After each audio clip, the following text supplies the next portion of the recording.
ఆశ కలిగిన వారి ప్రాణములను తృప్తిపరచండి. మా జీవితాలకు అవసరమైన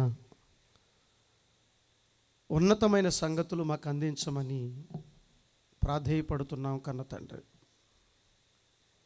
మీ ఆత్మ సహాయంతోటినైనా మీ దివ్య గ్రంథం నుంచి ఎన్నో విలువైన మాటలు మేము నేర్చుకుని మా జీవితాలను వెలిగించుకునే గొప్ప భాగ్యాన్ని మా అందరికీ అనుగ్రహించమని పేరు పేరున అందరినీ దీవించి ఆశీర్వదించమని అర్థిస్తూ క్రీస్తు వారి పేర ఈ ప్రార్థన మీకు సమర్పిస్తున్నాము తండ్రి. ఆమేన్. ప్రియమైన దేవుని పిల్లలైన అందరికీ కూడా మరొక మారు క్రీస్తు పేర శుభములు తెలియపరుస్తున్నానండి. ఈరోజు ఈ రీతిగా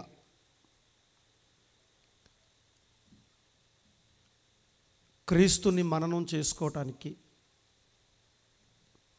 ఆయన ద్వారా తండ్రిని ఆరాధించటానికి మీ అందరితో కలిసి మరి ఈ సమయంలో నేను ఉండటం నేను చాలా భాగ్యంగా అదృష్టంగా భావిస్తున్నాను. చాలా సంతోషం. ఈరోజు మన ప్రాంతమే కాదు కానివ్వండి, యావత్తు ప్రపంచం అంతా కూడా ఒక్క మాటగా చెప్పాలంటే దునియా అంతా కూడా యేసు మానియాతో నిండిపోయింది. ఈరోజు చిన్న చిన్న పల్లెల నుంచి ప్రపంచవ్యాప్తంగా ఇంత సంబరాలుగా అంబరాన్నంటే విధంగా క్రీస్తును కొనియాడటం, ఆయన్ని స్మరించుకోవటం, ఈ క్రిస్మస్ వేదికగా ఇలాంటి కార్యక్రమాలకు శ్రీకారం చుట్టడం అనేది మనం చూస్తూనే ఉన్నాం. ఈరోజు ప్రపంచం అంతా కూడా ఇటువంటి వాతావరణం అలుముకోవటానికి కారణం ఒకే ఒక వ్యక్తి, ఆయనే యేసు క్రీస్తు అనే శక్తి. ఇంతగా ఒక వ్యక్తి ప్రపంచాన్ని ప్రభావం చేయగలిగాడా? ఇంతగా తన జీవితం ఈ ప్రపంచవ్యాప్తంగా నలుదిశలా వ్యాపించిందా అనంటే అవుననే చెప్పాలి. ప్రస్తుత పరిస్థితులను బట్టి చూస్తుంటే నిజంగా ఈరోజు ఆ మహనీయుడు గురించి ప్రపంచవ్యాప్తంగా మాట్లాడుతుంటే ఏంటి ఆయనలో ఉన్న ప్రత్యేకత, ఆయన గురించి ప్రపంచం అంతా కూడా ఇంత ఎందుకు కొనియాడాలి, ఎందుకు మాట్లాడాలి ఆయన గురించి, ఏంటి ఆయనలో ఉన్న ప్రత్యేకత, ప్రపంచ హృదయాలపైన ఆయన వేసిన చెరగని ముద్ర ఏమిటి అని ఈరోజు ఇటువంటి కార్యక్రమాలు చేస్తున్నటువంటి లేదంటే క్రీస్తును నమ్ముకున్న ప్రతి క్రైస్తవుడు కూడా అవగాహన కలిగి ఉండాలి. ఈ క్రిస్మస్ని అవలంబించే వాళ్ళు కానివ్వండి, ఈ క్రిస్మస్ని ఆచరించే వాళ్ళు కానివ్వండి, ఇలా క్రీస్తు ద్వారా తండ్రిని ఆరాధించే ప్రతి ఒక్కరూ కూడా ఈ క్రిస్మస్లో దాగి ఉన్న ప్రాధాన్యత అనగా క్రీస్తు దివి నుంచి భూమికి రావటానికి గల కారణాలపైన అవగాహన కలిగి ఉండాలి. ఒకవేళ ఆ క్రీస్తు ఆ లోకాన్ని విడిచి ఈ లోకానికి రాకపోతే, లేదా ఆయన మహిమను విడిచి మట్టి లోకాన నడిచింది ఎందుకో మనకు తెలియకపోతే మన బ్రతుకులు సార్థకత వైపుకు వెళ్ళం, పండవు. గుర్తుపెట్టుకోండి.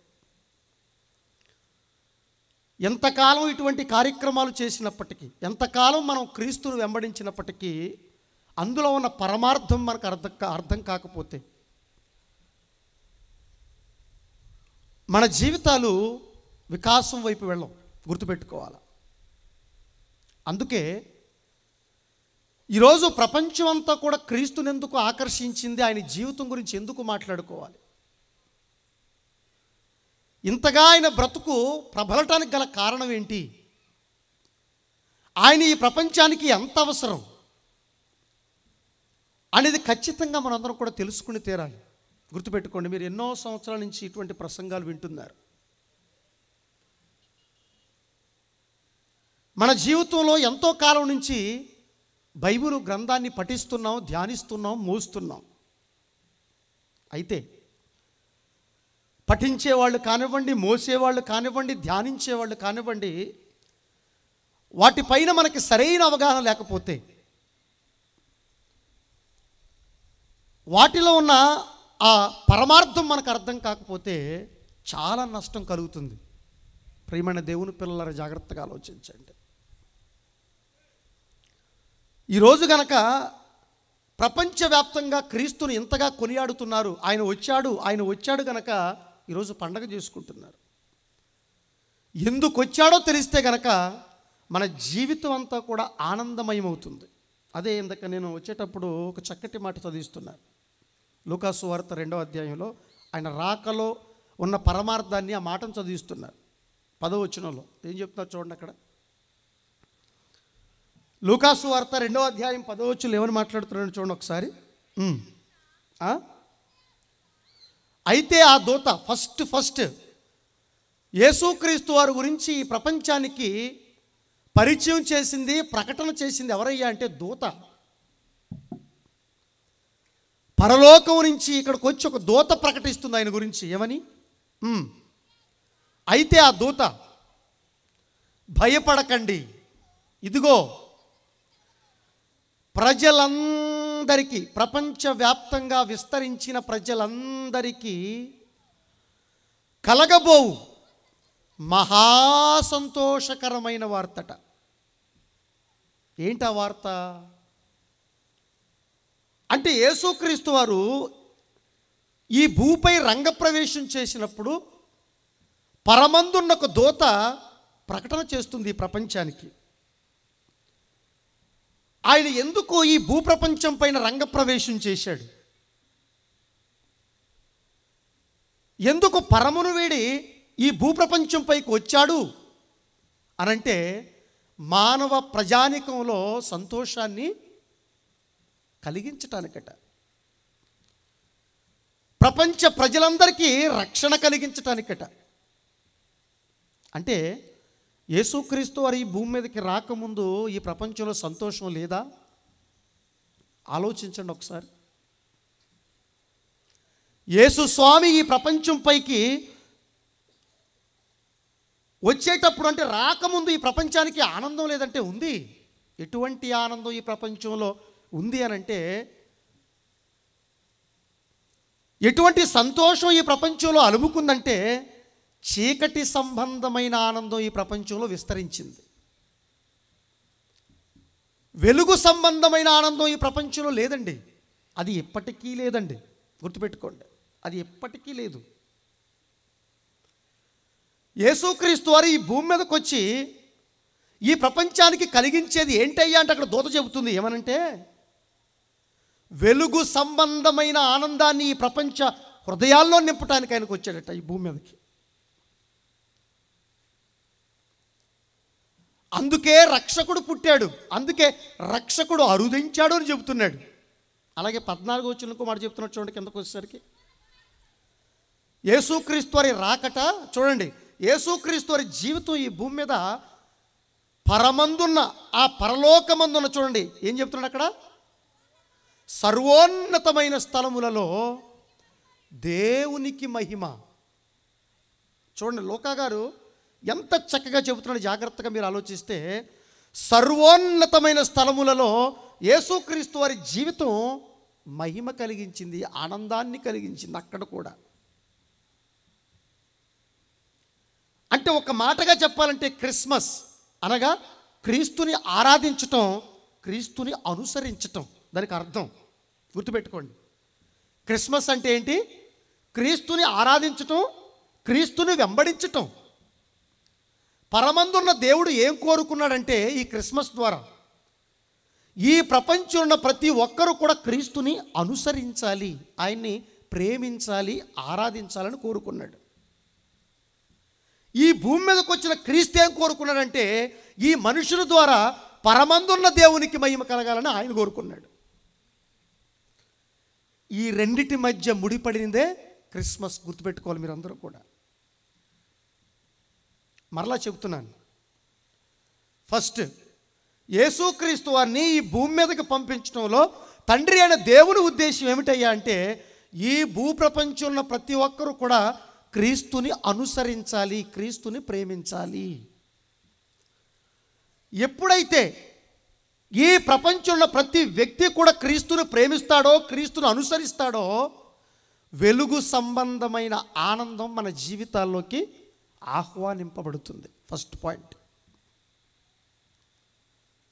ఇక సెకండ్ అంటే రెండో విషయానికి వచ్చేసరికి, ఎప్పుడైతే మన జీవితాలు క్రీస్తును అనుకరిస్తాయో, మరలా చెబుతున్నాను, ఎప్పుడైతే ఈ భూమి మీద బ్రతుకుతున్న మన జీవితాలలో క్రీస్తు ప్రవేశిస్తాడో, ఎప్పుడైతే మనం క్రీస్తుని అనుసరిస్తామో, పరమందున్న దేవునికి ఏం కలుగుతుంది?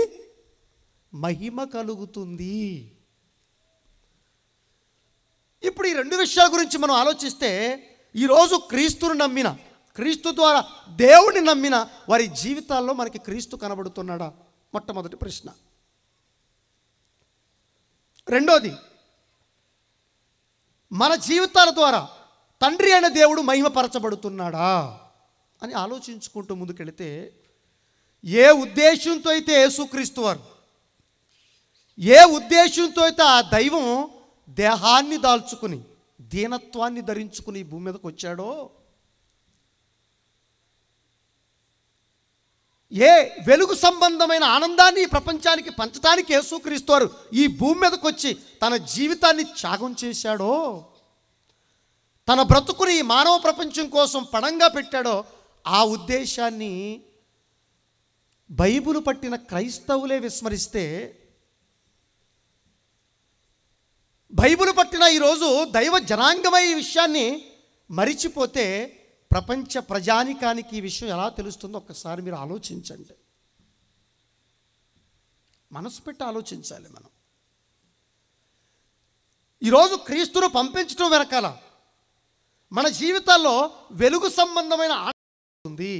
వాళ్ళు తీసుకునే నిర్ణయాల ద్వారా కుటుంబాలు కావచ్చు, సంఘాలు కావచ్చు, సమాజం కావచ్చు, ఎంత దారుణానికి, పతనానికి వెళ్ళిపోతున్నాయన్న సంగతి వాళ్ళకి అర్థం కాదండి. ఎందుకంటే వారి మనోనేత్రాలకి గుడ్డితనం కలిగింది. వాడు ఎటువైపు వెళ్ళిపోతున్నాడు వాడికి అర్థం కాదు. అందుకే చూడండి, వద్దు వద్దు తాగొద్దు తాగొద్దు తాగొద్దన్న ఈరోజు ఎందుకు తాగుడికి బానిసలైపోతుంది ప్రపంచం అంతా కూడా, ముఖ్యంగా యవనస్తులు. వద్దండి, వ్యభిచారం వైపు వెళ్ళొద్దు వెళ్ళొద్దు వెళ్ళొద్దు, ఈ మాయ ప్రేమల జోలికి మీరు వెళ్ళొద్దు అని ఎంత చెబుతున్నా దానివలన భవిష్యత్తులో జరిగే ప్రమాదాలంటే వాళ్ళకి అర్థం కావట్లేదు. ఎందుకంటే వాళ్ళు ఎటువైపు వెళ్ళిపోతున్నారో వాళ్ళకి తెలియట్లేదు. ఏమంటే ఎంత కౌన్సిల్ చేసినా, అమ్మా వద్దు తల్లి, తల్లిదండ్రులండి, అయ్యా వద్దయ్యా, ఇట్లా ఈ మార్గం వైపు నువ్వు వెళ్ళొద్దు, ఈ వైపు నువ్వు చూడొద్దని ఎంత మంచి చేసినా, ఎంత మంచి చెప్పినా, ఎంత కౌన్సిల్ చేసినా ఎందుకు వినట్లేదు?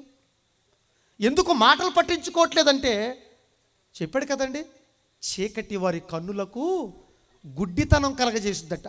తద్వారా వాళ్ళు వెళ్ళిపోయే మార్గం ఏంటో వాళ్ళకి తెలియదు, నాశనం అన్న సంగతి వాళ్ళకి తెలియదంటే. అందుకే తర్వాత గుండెలు బాదుకుని ఏడుస్తారు. ఏమండి, జరగాల్సింది జరిగిపోయిన తర్వాత, జరగవలసిన ప్రమాదం జరిగిపోయిన తర్వాత ఎంత గుండెలు బాదుకుని ఏడిస్తే ఏం ఉపయోగం చెప్పండి. అందుకే పెద్దవాళ్ళు ఒక సామెత చెబుతారు, దీపం ఉండగానే ఇల్లు చక్క పెట్టుకోవాలి. ఏం చేసుకోవాలి? చేతులు కాలిపోయిన తర్వాత ఏం పట్టుకున్న ఉపయోగం లేదండి, ఏం పట్టుకున్న ఉపయోగం లేదు. అలా ఈరోజు ప్రపంచంలో ఉన్న ప్రతి మనిషిని చూస్తుంటే, ప్రతి యవ్వనస్తుడు యవ్వనస్తురాలను చూస్తుంటే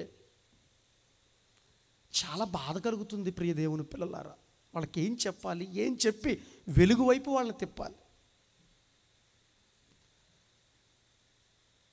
ఏం చేసి వాళ్ళ జీవితాలను ఉద్ధరించాలి, ఎలా వాళ్ళ జీవితాలను దైవం వైపు, క్రీస్తు వైపు మళ్ళించాలి అని ఆలోచన చేసిన వచ్చేవాళ్ళు, ఆలోచించేవాళ్ళు కొద్దిమందిగానే మనకు కనబడుతున్నారు. కానీ నాశనానికి వెళ్ళిపోయే వాళ్ళు ఎక్కువ మందే మనకు కనబడుతున్నారు, కానీ ఈరోజు జీవం వైపు వచ్చేది ఎంతమంది? క్రీస్తు జీవితాన్ని తీసుకుని ఆయనతో బ్రతికేవాడు ఎంతమందిని ఆలోచిస్తే లేరు ప్రియ దేవుని పిల్లలారా. అందుకే చెబుతున్నాడు అక్కడ, వారు ఎటువైపు వెళుతున్నారు వాళ్ళకి తెలియట్లేదు కనుక ఈజీగా పాపం చేస్తున్నారు, ఈజీగా మోసం చేస్తున్నారు, ఈజీగా అన్యాయం చేస్తున్నారు, చంపుతున్నారు, అవసరమైతే చెరుస్తున్నారు, ఏమండి అత్యాచారాలు చేస్తున్నారు. ఎందుకంటే ప్రపంచం అంతా కూడా చీకటి కమ్మింది కాబట్టి, గుడ్డితనంలో ఉండిపోయింది కాబట్టి సమాజం అంతా కూడా నాశనానికి వెళుతుంది. అందుకే అన్నాడు అక్కడ యెషయా ప్రవక్త, ఏమని? గుడ్డివారి ఇలా మోసంలోకి వెళ్ళిపోయి, వారి జీవితాలు చీకట్లోకి వెళ్ళిపోయి, వాళ్ళ బ్రతుకుల్ని పాడు చేసుకుంటున్న ఈ ప్రపంచాన్ని ఉద్దేశించి ఆ దైవమే యేసుక్రీస్తు అని భూమి మీదకి పంపించింది. ఆ దైవమే దేహాన్ని ధరించుకుని, దీనత్వాన్ని ధరించుకుని మన కోసం, మనతోటి బ్రతకటానికి ఈ భూమి మీదకి వచ్చిందంటే అది అర్థం కావాలి మనకి. ఆ తీవ్రత మనకు అర్థం కావాలి, ఆయన ప్రేమ మనకు అర్థం కావాలి, ఆయన త్యాగం మనకు అర్థం కావాలి. ఎప్పుడైతే ఆయన త్యాగం, ఎప్పుడైతే ఆయన ఉద్దేశం మనకు అర్థమవుతుందో ఎవ్వరు కూడా పాపం వైపు చూడరండి, ఎవ్వరు కూడా అన్యాయం చేయరండి. ఎక్కడ చూసినా మంచి వాతావరణం మనకు కనపడుతుంది. అందుకే దీన్ని సంకల్పించిన కన్న తండ్రిని దేవుడు గుడ్డివారి కన్నులు తెరవటానికి, పాపంతో, కామంతో, దారుణంతో కళ్ళు మూసుకుపోయిన ఈ సమాజం యొక్క కళ్ళు తెరిపించటానికి ఆయన్ని ఈ భూమి మీదకి పంపించాడంటే ఒక కారణం. నెక్స్ట్ రెండోది ఏం చెప్తున్నాడండి? ఏమన్నాడు? బంధింపబడిన వారికి. ఎందులో బంధింపబడిపోయింది ప్రపంచం? పాపం చేత బంధింపబడింది ఈ ప్రపంచం. చీకటి ద్వారా ఈ ప్రపంచం అంతా కూడా బంధింపబడింది. అందుకే సొసైటీ అంతా పాడైపోయినట్లుగా మనకు కనపడుతుంది చూడండి. అందుకే ఈరోజు ప్రపంచం అంతా కూడా గుండెల బాధకు నడుస్తుంది చూడండి. ఏం చెప్తున్నాడు అక్కడ? బంధింపబడిన వారిని చెరసాలలోంచి, అంటే పాపం అనే ఆ చెరలో నుంచి వెలుపలకి, బయటికి ఈ ప్రపంచాన్ని తీసుకురావాలనుకుంటున్నాడు దేవుడు. చదువు తల్లి, చదువమ్మా. చీకట్లో నివసించు వారిని ఏమన్నాడు? బందీ గృహంలో నుంచి వెలుపలకు తెచ్చుటకును దేవుడునైనా నేనే ఏమన్నాడు? ఇట్టి విషయములలో నిన్ను పిలిచానయ్యా అంటున్నాడు. ఎవరిని పిలిచాడు? క్రీస్తుని పిలిచాడు, దైవాన్ని పిలిచాడు. ఆ పరమందున్న దైవం, ఆయన దగ్గర వాక్యంగా ఉన్న దైవాన్ని పిలిచాడు. నాన్నా, నేను కన్న ఈ పిల్లలు, నేను బ్రతుకునిచ్చిన ఈ మానవ సమాజం అంతా కూడా నాశనానికి పరిగెడుతుంది నాన్న. ఈ సమాజాన్ని ఎవరు సంస్కరిస్తారు? ఈ ప్రపంచం అంతా కూడా చీకట్లో నిండిపోయింది నాన్న. వారి మనోనేత్రాలకు గుడ్డితనం కలిగింది కాబట్టి అన్యాయం వైపు పరిగెడుతున్నారు, అక్రమాలు చేస్తున్నారు, దారుణంలోకి ఈ సమాజం వెళ్ళిపోయింది. నా నిమిత్తం ఎవరు వెళతారు నాన్న అంటే నేను వెళతానని ముందుకు వచ్చాడు. ఎవరు? మనం నమ్మిన క్రీస్తు. నేను వెళతాను నాన్న ఈ భూమి మీదకి అని తన కుమారుణ్ణి పిలిచాడట. ఎందుకోసం? మనల్ని వెలిగించటానికి, మన బ్రతుకులు పండించటానికి, చీకట్లో మగ్గిపోతున్న ఈ ప్రపంచానికి వెలుగును నింపటానికి, ప్రతి మనిషిని సంస్కరించడానికి యేసుక్రీస్తు ఈ భూమి మీదకి వచ్చాడు. ఆలోచించండి. ఒకనాడు లూకా గారు కూడా ఏం మాట్లాడుతున్నారు పరిశుద్ధాత్మ ప్రేరణతో మీరు చూస్తే, 1వ అధ్యాయం 79వ వచనంలో కూడా ఏం చెప్తున్నాడు చూడండి ఒకసారి. లూకా సువార్త 1వ అధ్యాయము 79వ వచనంలో ఏమని మాట్లాడుతున్నారండి ఒకసారి చూడండి. అక్కడ చూడండి ఒకసారి. లూకా సువార్త 1వ అధ్యాయము 79వ వచనంలో మీరు జాగ్రత్తగా ఆలోచిస్తే ఎంత చక్కటి మాట చెబుతున్నాడు అక్కడ. ఎంత చక్కటి మాట చూడండి ఒకసారి.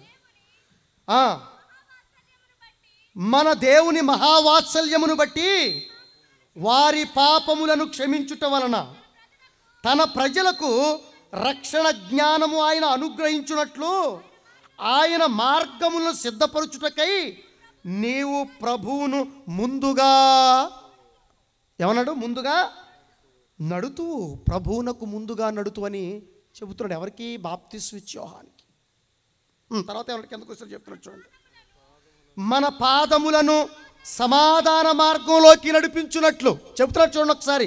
మన పాదములను సమాధాన మార్గములో నడిపించున్నట్లు అంటే మన పాదాలంటే అర్థం ఏంటంటే మన జీవితాలను, మన బ్రతుకులను సమాధానం వైపు నడిపించడానికి యేసుక్రీస్తు భూమి మీదకి వచ్చాడట.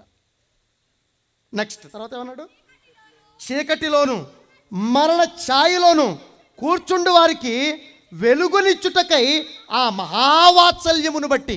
అంటే చీకటి ఎంత ప్రమాదమో ఈ ప్రపంచానికి అర్థమైతే, పాపము ఎంత ప్రమాదమో ఈ ప్రపంచానికి అర్థమైతే, ఈ చీకటి ఈ ప్రపంచాన్ని ఎంత నాశనం చేస్తుందో అర్థమైతే, ఆ వెలుగు విలువ అంతగా మనకు అర్థమవుతుంది. ఆ క్రీస్తు విలువ అంతగా మనకు అర్థమవుతుందండి. అదే చెప్తున్నాడు అక్కడ.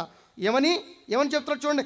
చీకటిలోను మరణ ఛాయల్లోనూ కూర్చుండు వారికి వెలుగునిచ్చుటకై ఆ మహావాత్సల్యమును బట్టి పైనుండి ఆయన మనకు అరుణోదయ దర్శనమును అనుగ్రహించాడట. చూడండి, ఏ దర్శనం ఇచ్చాడట? అరుణోదయ తారణ మనకిచ్చాడట. ఆ నీతి సూర్యుని మనందరి కోసం ప్రకాశింపజేసాడట. అంటే చీకట్లో బ్రతుకుతున్న మానవ సమాజానికి ఆ నీతి సూర్యుని మన కోసం ఉదయింపచేశాడు. ఎందుకయ్యా అంటే మన జీవితాల్లో వెలుగు వికసించటానికి, మనం వెలుగు సంబంధులుగా మారటానికి,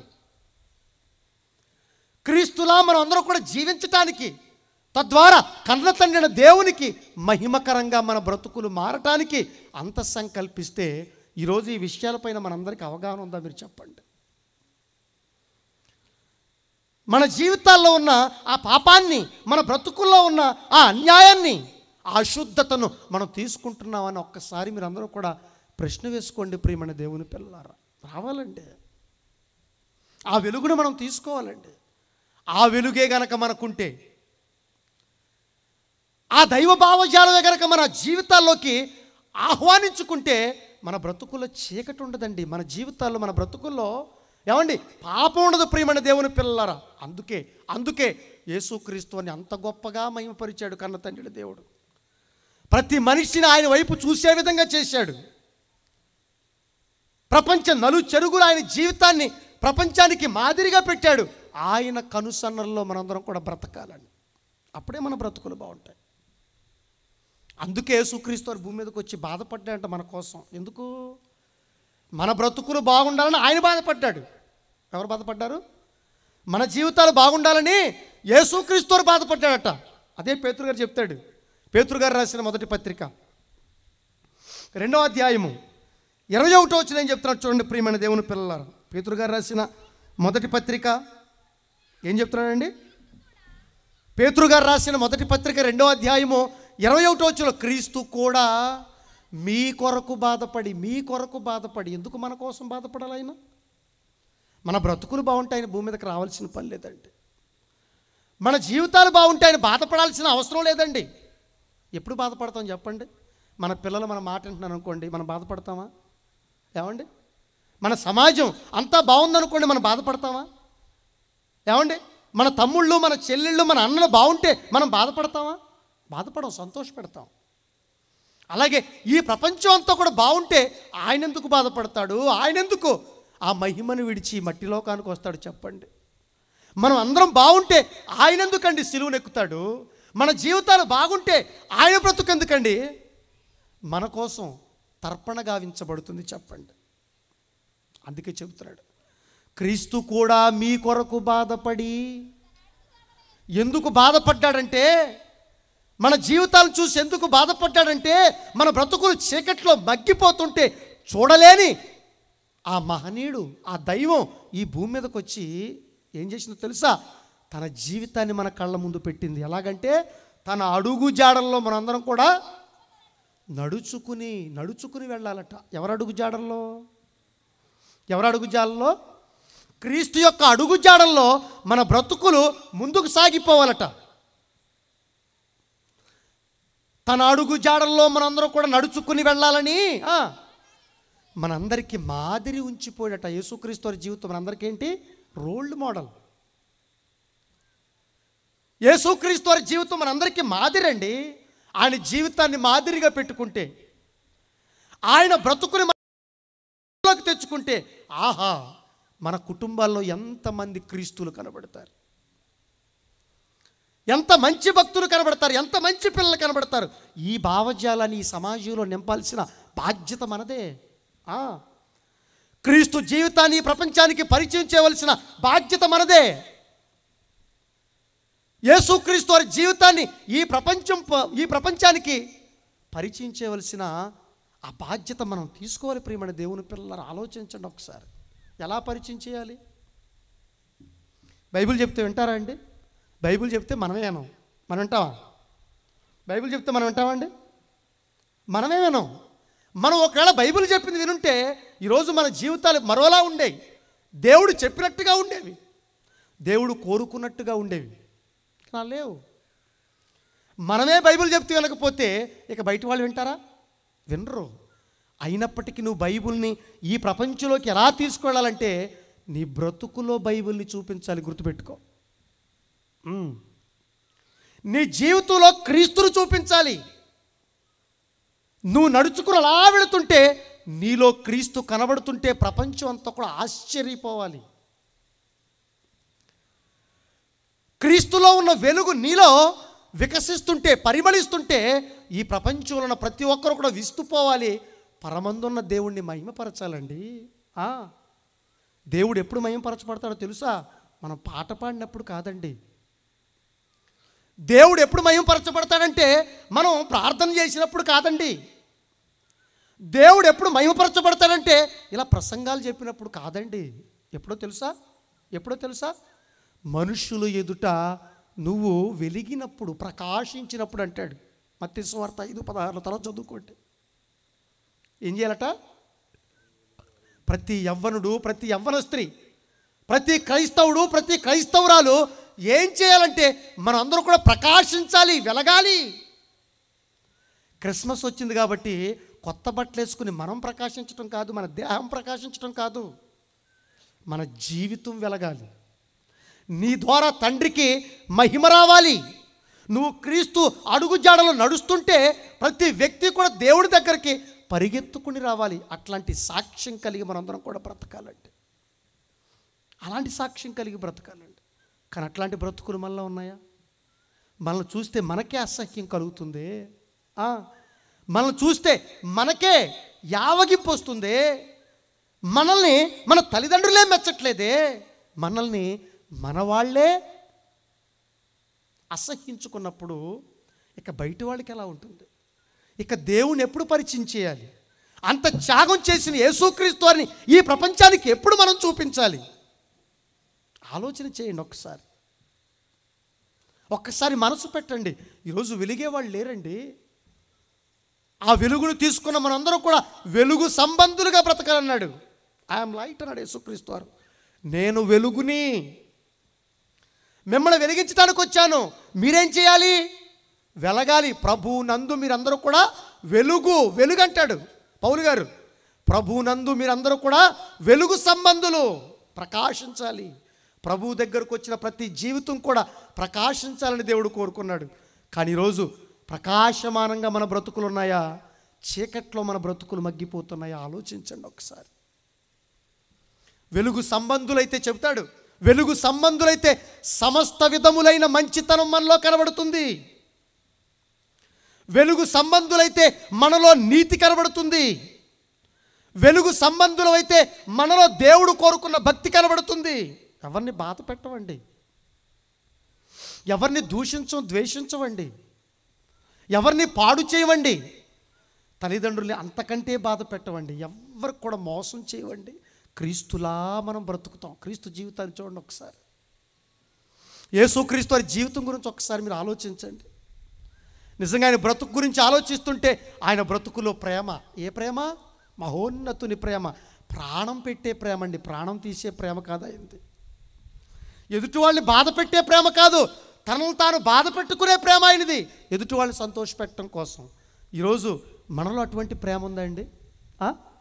మనలో ఉన్నది ప్రేమ కాదండి, ఒత్తి డ్రామా. మనలో ఉన్నది ప్రేమ కాదండి, మనలో ఉన్నది ప్రేమ కాదు. అదేంటంటే కోరిక. మన కోరికలు నెరవేర్చుకోవటం కోసం, శరీరంలో పుట్టిన తుచ్చమైన కోరికలు నెరవేర్చుకోవటం కోసం తనామని అని చూడరండి. బంధాలనేవి ఉండవండి, ఏమండి, వాటిలో విలువలు ఉండవండి. ఎంత దారుణంగా ఈ ప్రపంచంలో ముఖ్యంగా యవ్వనస్తులు ప్రవర్తిస్తున్నారంటే, ఏమంటే క్రీస్తుని నమ్ముకున్న వాళ్ళే, ఏమంటే ఆళ్ళని కాదు, ప్రతి ఒక్కరూ అంతే. ముఖ్యంగా యవ్వనస్తులు అండి. ఎంత నమ్మి దేవుడు మనకి ఈ జీవితాన్ని ఇచ్చాడు, ఎంత నమ్మి మనల్ని భూమి మీదకు పంపించాడు, మనల్ని ఎంత ప్రేమించి యేసుక్రీస్తు వారు మన కోసం భూమి మీదకు పంపించి మన కోసం తన జీవితాన్ని పణంగా పెట్టిస్తే, ఏమండి ఆ క్రీస్తుని జ్ఞాపకం చేసుకున్నప్పుడు, దేవుణ్ణి స్మరించుకున్నప్పుడు ఒక్కసారి మన జీవితాన్ని ఒక్కసారి మనం తొంగి చూసుకుంటే, ఏం చేస్తున్నాను నేను, నా బ్రతుకేంటి ఇలా ఉంది, నా బ్రతుకు ద్వారా సాటి మనిషిని బాధ పెడుతున్నాను, నా కోసం వచ్చిన క్రీస్తుని బాధ పెడుతున్నాను,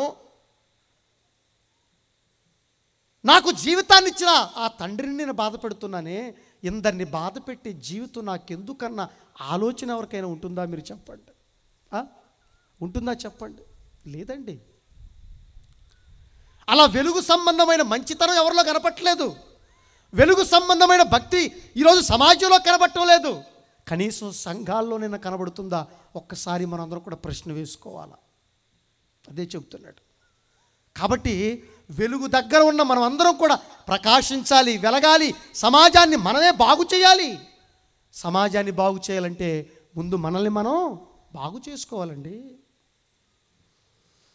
మనల్ని మనం సంస్కరించుకోవాలండి, మన జీవితాన్ని పరిశుద్ధత వైపు మళ్ళించుకోవాలి. దానికి ఒకే ఒక మార్గం యేసుక్రీస్తు, అంతే. దైవత్వం,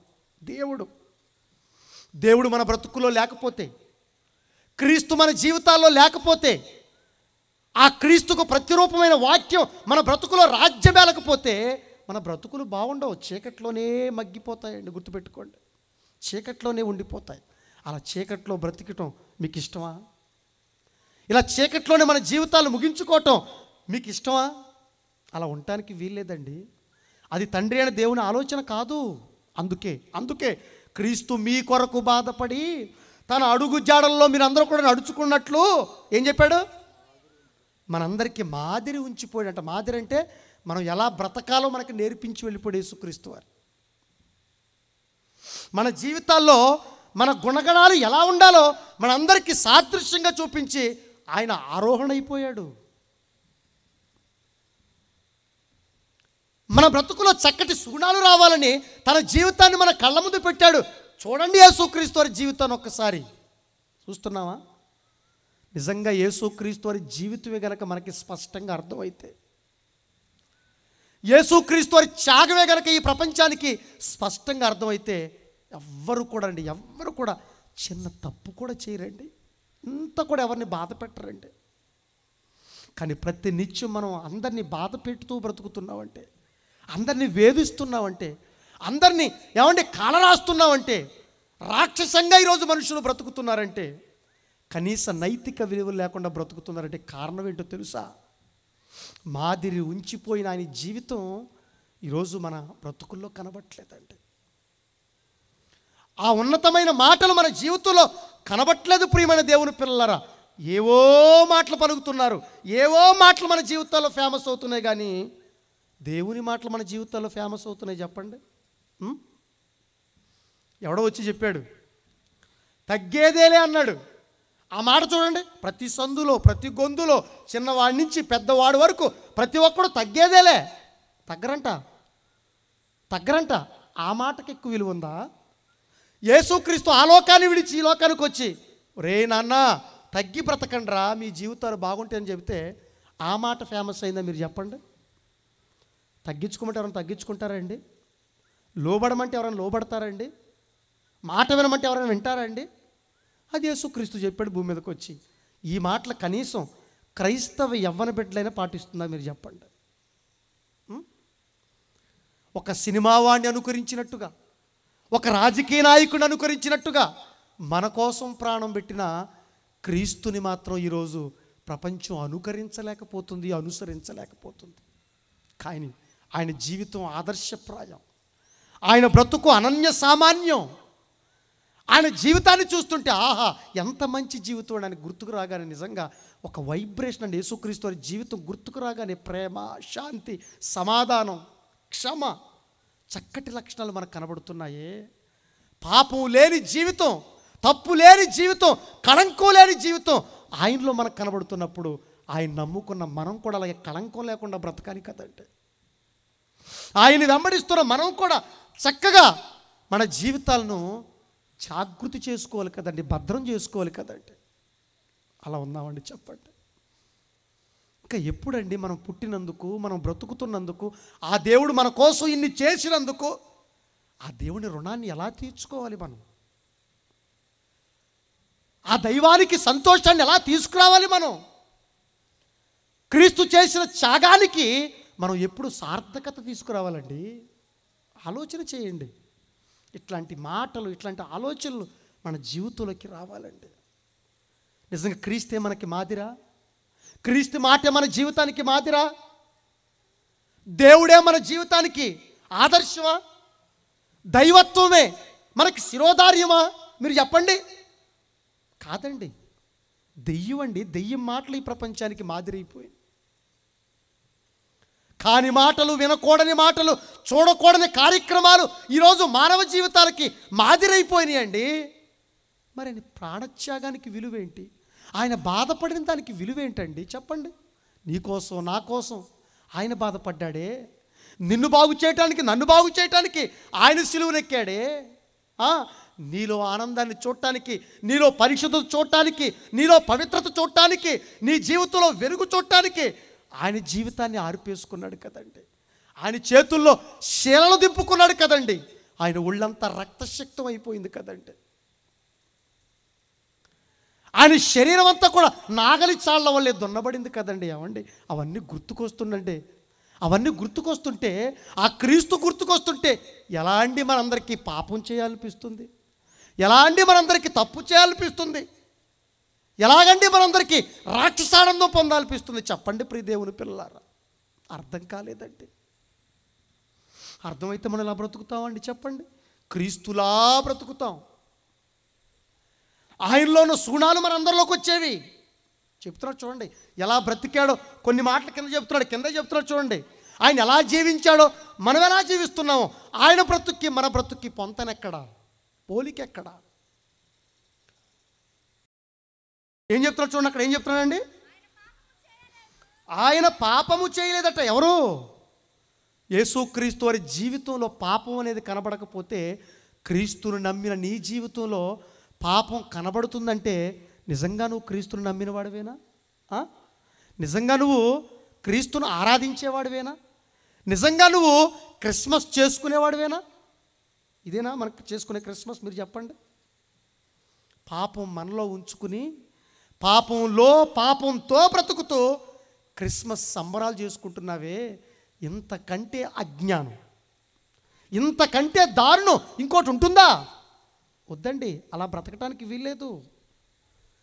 చీకటి సంబంధమైన సంతోషం మనలో ఉండటానికి వీల్లేదు. అల్పకాలం పాపభోగం మన జీవితాల్లో రాజ్యమేలటానికి వీల్లేదు.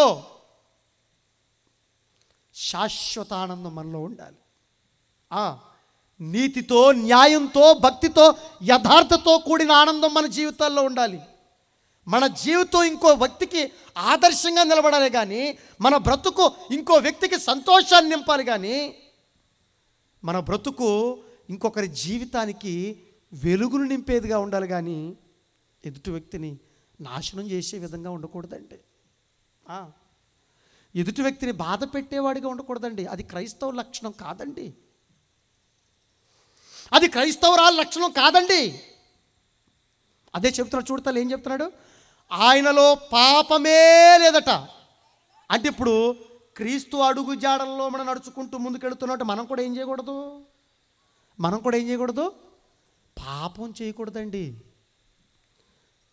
చీకటి సంబంధమైన కార్యక్రమాలు మనం చేయకూడదండి. ఇది తప్పు, ఇది వద్దు అంటే అక్కడికి ప్రాణం పోయినా వెళ్ళకూడదండి. క్రైస్తవురాలు గుర్తుపెట్టుకోండి. ప్రాణం పోయినా ప్రభు మనలో ఉంటే ప్రాణం పోయిన చీకటి సంబంధమైన కార్యక్రమాలు చెయ్యం. నిజంగా క్రిస్మస్ పరమార్థం మనకు అర్థమైతే ఊపిరిపోయిన మనం పాపం జోలికి పోవండి. గుర్తుపెట్టుకోండి, అదే చెప్తున్నాడు అక్కడ. ఆయనలో పాపము లేదు, ఆయన నోటన ఏ కపటం లేదట. చూడండి, యేసుక్రీస్తు నోటన ఏ కపటం లేదు, మాయా మర్మం లేదు. కానీ మనం చూస్తుంటే ఎంత మాయ అండి, ఎంత మర్మం అండి. ఎదుటివాడిని బురుడి కొట్టించడం ఎంత మాయ వేషం వేస్తామండి మనం, చెప్పండి. మనుషులండి వాళ్ళ. కానీ అలా చూడాలనుకోవట్లేదు దేవుడు నిన్ను. అలా అనుకుని భూమి మీదకి నేను పంపించలేదు. నీ జీవితం సర్వనాశనం చేసుకోవటానికి నీ తల్లి గర్భంలోంచి నిన్ను బయటికి రప్పించలేదు దేవుడు. నీ తల్లి గర్భంలో ఈ చక్కటి అవయవాలను దేవుడు ఎందుకు నిర్మించి ఈ భూమి మీదకి పంపించాడో తెలుసా? నీ కోసం ఈ పంచభూతాలు కలిగిన ఈ ప్రకృతిని నీ పాదాక్రాంతం ఎందుకు చేశాడో తెలుసా? ప్రతి నిత్యం నిన్ను పోషిస్తూ, ప్రతి నిత్యం నిన్ను భరిస్తూ, ప్రతి నిత్యం నీ ఆకలి తీరుస్తూ, నీ అవసరాలు తీరుస్తూ, కడక నీ జీవితంలో వెలుగు నింపటానికి క్రీస్తును కూడా ఎందుకు పంపించాడో తెలుసా? నీ ఇష్టానుసారంగా నువ్వు బ్రతకటానికి కాదు, ఆ తండ్రిని విడిచిపెట్టి బ్రతకటానికి కాదు, నీకు నచ్చినట్టుగా నువ్వు బ్రతకటానికి కాదు, దేవునికి నచ్చినట్టుగా నువ్వు బ్రతకాలని, తన ఆశలను నువ్వు పండించాలని, నీ అవయవాలతో, నీ జీవితంతో, నీ బ్రతుకుతో ఆయన్ని మహిమపరచాలని, తద్వారా నీకోసం ప్రాణం పెట్టిన క్రీస్తును నువ్వు సంతోషపెట్టడానికి నీ బ్రతుకునిస్తే, ఈరోజు చూడండి సమాజాన్ని, ఈరోజు మానవ సమాజాన్ని ఒక్కసారి చూడండి. ఇదేనా అండి దేవుడి గురించి ప్రపంచానికి అర్థమైంది? ఇదేనండి క్రీస్తు గురించి మనం అర్థం చేసుకున్నది? అందుకే ప్రారంభంలో ఒక మాట చెప్పాను మీకు, మనం ఏ పని చేసినా, ఏ కార్యక్రమం చేసినా, ఎవరిని వెంబడించినా దానిపైన అవగాహన లేకపోతే చాలా ప్రమాదం జరుగుద్దండి. గుర్తుపెట్టుకోండి. ఆయన నోటన ఏ కపటం లేదట. చూడండి, ఏ కపటం లేదు. చంపుతున్నా, తిడుతున్నా, దూషిస్తున్నా ఒక్క మాట, కపటపరమైన ఒక్క మాట ఆయన జీవితంలో లేదండి. కానీ మనం అండి గుళ్ళో అదే నోటితో పాట పాడతాం, గుళ్ళో అదే నోటితో ప్రార్థన చేస్తాం. కానీ బయటకు వచ్చి ఎన్ని కపటపు మాటలు, ఎన్ని బూతు మాటలు, ఎన్ని మాయ మాటలు, ఆఖరికి బ్రతుకునిచ్చిన, భూమి మీద బ్రతుకునిచ్చిన తల్లిదండ్రులు కూడా మోసం చేయటం, ఆఖరికి ఒకే తల్లి గర్భం నుంచి వచ్చిన అన్నదమ్ముల్ని మోసం చేయటం, అయిన వాళ్ళని మోసం చేయటం, ఆడవాళ్ళని మోసం చేయటం. ఇది ఎక్కడ ధర్మం అండి? ఇది ఎక్కడ నీతి అండి? అలా ఉండకూడదుగా. అలా కూడదనే కదా యేసుక్రీస్తుని భూమి మీదకి పంపించింది. ఆయన నోటని ఏ కపటము లేదు. ఆయన దూషింపబడి బదులు దూషించలేదట. ఏం చేయలేదట? దూషింపబడి బదులు దూషించలేదట. కానీ క్రైస్తవులుగా మనం ఒక్క మాట అంటే 100 మాటలు అంటాం. నువ్వు పిచ్చోడు అనుకో, నువ్వు కాదు, మీ అమ్మ, మీ నాన్న, మీ తాత అందరూ పిచ్చోళ్ళే. ఒక మాట తాగుతావు మనం? అదేనా నీలో చూడాలనుకుంటున్నాడు దేవుడు? అదేనండి మనలో చూడాలనుకున్నాడు దేవుడు? కాదండి. ఆయన దూషింపబడి బదులు దూషింపలేదు. నెక్స్ట్ ఆయన శ్రమ పెట్టబడి ఏమండి ఎదురింపక, బెదిరింపక, న్యాయముగా తీర్పు తీర్చు దేవునికి తన్ను తాను అప్పగించుకున్నాడు. చూడండి, తన్ను తాను అప్పగించుకున్నాడట. తన్ను తాను అప్పగించుకున్నాడు. ఎవరికి? దేవునికి అప్పగించుకున్నాడు ఆయన జీవితాన్ని. ఈరోజు దేవుడిని నమ్మిన మనం మన జీవితాన్ని దేవుడికి అర్పించామా? నిజం చెప్పండి, దేవుడికి అర్పించామా? దేవుడికి అర్పించిన జీవితాలు ఎలా ఉంటాయో తెలుసా? దేవుడికి ఇచ్చేసిన జీవితాలు ఎలా ఉంటాయో తెలుసా?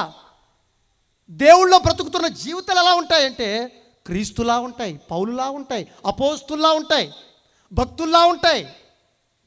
కానీ ఈరోజు దేవుడిని నమ్మాం, కానీ ఎవరండి దేవుడికి వారి జీవితాలు అర్పించుకున్నది చెప్పండి? క్రీస్తు అంటే ఆయన జీవితాన్ని చూస్తుంటే ఆయన బ్రతుకుని దేవునికి అప్పగించుకున్నాడట. అప్పగింపు జీవితాలు అలాగే ఉంటాయి, అప్పగించిన జీవితాలు బ్రతుకులు అలాగే ఉంటాయి. ప్రియ దేవుని పిల్లలారా, ఆలోచించండి ఒకసారి.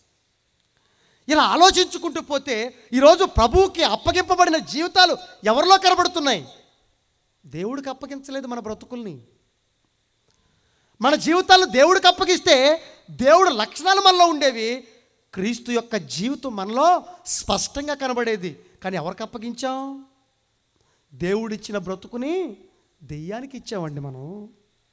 అందుకే మనలో దెయ్యపు లక్షణాలు కనపడుతున్నాయి, రాక్షస లక్షణాలు కనపడుతున్నాయి, పాపపు లక్షణాలు కనబడుతున్నాయి. అట్లాంటి లక్షణాలు మనలో కనబడటానికి వీల్లేదంటే. అందుకే ఇలాంటి జీవితం నీలో రూపుమాపాలని ఆ తేజోమయుడు ఈ భూమి మీదకి వచ్చాడు. ఆ అరుణోదయ తార ఈ ప్రపంచం పైన అరుదించింది. ఆ నీతి సూర్యుడు ఈ ప్రపంచం పైన ప్రకాశించాడు. ఆ అరుణోదయ దర్శనం ఈ ప్రపంచం పైన ప్రకాశించిన, వికసించిన ఆ వెలుగును తీసుకునేది ఎవరు చెప్పండి? వెలుగును తీసుకునేది ఎవరు? క్రీస్తు మీ మీద ప్రకాశిస్తున్నాడు. ఎప్పుడు? ఈ డిసెంబర్ మాసమే కాదండి. క్రిస్మస్ అంటే డిసెంబర్ మాసమే కాదు, ప్రతి క్రైస్తవుడికి ప్రతిరోజు క్రిస్మస్ కావాలి. ప్రతి క్రైస్తవుడి జీవితంలో ప్రతిరోజు క్రీస్తు కనబడాలి, క్రీస్తు ఆరాధన కనబడాలి, క్రీస్తు లాంటి జీవితం కనబడాలి. అందుకే ఆయన ప్రతి నిత్యం నీ మీద ప్రకాశించడానికి ప్రయత్నం చేస్తూనే ఉన్నాడు. లే అన్నాడు, లే అని పిలుస్తున్నాడు. క్రీస్తు నీ మీద ప్రకాశిస్తున్నాడు. ఆ నీతి సూర్యుడు నీ మీద ఉదయిస్తున్నాడు. ఆ వెలుగు నీలో ప్రవేశించడానికి సిద్ధంగా ఉంది. ఆ వెలుగును తీసుకుని వెలుగుమయమైన జీవితంతో నువ్వు బ్రతకటానికి సిద్ధంగా ఉన్నావా? సిద్ధంగా ఉన్నావా? సిద్ధంగా ఉంటే ఆ రోజే మొదలవుతుంది నీలో అసలైన క్రిస్మస్. గుర్తుపెట్టుకో, మొదలైన రోజు నుంచి నీ తుది శ్వాస విడిచేంత వరకు ప్రతిరోజు నీలో క్రిస్మస్ కనబడాలి. గుర్తుపెట్టుకో, అది బ్రతుకు, అది జీవితం అండి. అట్లాంటి బ్రతుకు మనలోకి రావాలని యేసుక్రీస్తు వారి జీవితాన్ని మన కళ్ళ ముందు పెట్టాడు. అప్పుడు కదా తండ్రి అయిన దేవునికి మహిమ వస్తుంది, సంతోషం వస్తుంది మనల్ని చూసి. నా బిడ్డలు నేను చెప్పినట్టుగా బ్రతుకుతున్నారు.